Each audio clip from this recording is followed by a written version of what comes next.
Samueli wakaja Samueli wa pili, wafalme wakaja wafalme wa pili, mamlaka wakaja mamlaka wa pili, Ezra, Nehemia, Esta, Ayubu, Zaburi, Isaya,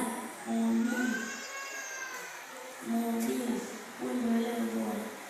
vitabu vya manabii wakubwa, Isaya, Yeremia, Maombolezo, Ezekieli, Danieli. Nimekuja kusoma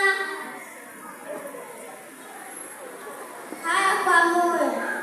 Mathayo, Marko, Luka, Yohana, Matendo, Warumi, Korinto wa kwanza, Korinto wa pili, Wagalatia, Waefeso, Wafilipi, Wakolosai, Wathesalonike wa kwanza, Wathesalonike wa pili, Timotheo wa kwanza, Timotheo wa pili, Tito, Filemoni, Waebrania, Yakobo, Petro wa kwanza, Petro wa pili, Yohana wa kwanza, Yohana wa pili, Yohana wa tatu, Yuda, Ufunuo.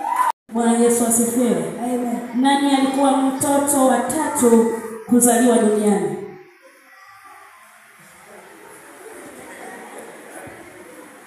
Nani alikuwa mtoto wa tatu kuzaliwa duniani? Seti. Kitabu kipi? Mwanzo 4:25. Daudi alitawala wapi kwa miaka 7.5? Hebron. Kitabu kipi? Samueli wa pili 5:5. Ni mwanafunzi gani alikuwa anapendwa sana na Yesu? Yohana. Kitabu kipi hicho? Yohana 19:26. Nani alikuwa mfalme wa tatu wa Ujemi? Artashasta. Kitabu kipi hicho?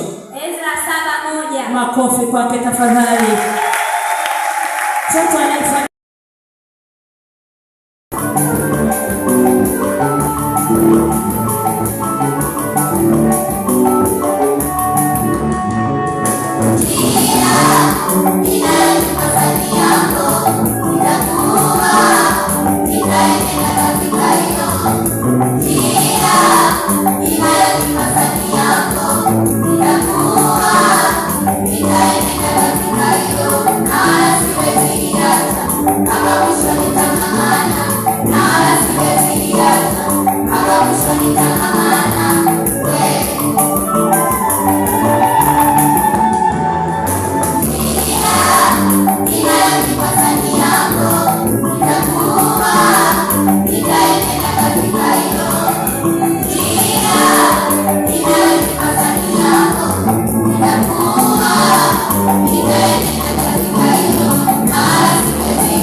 Thank you.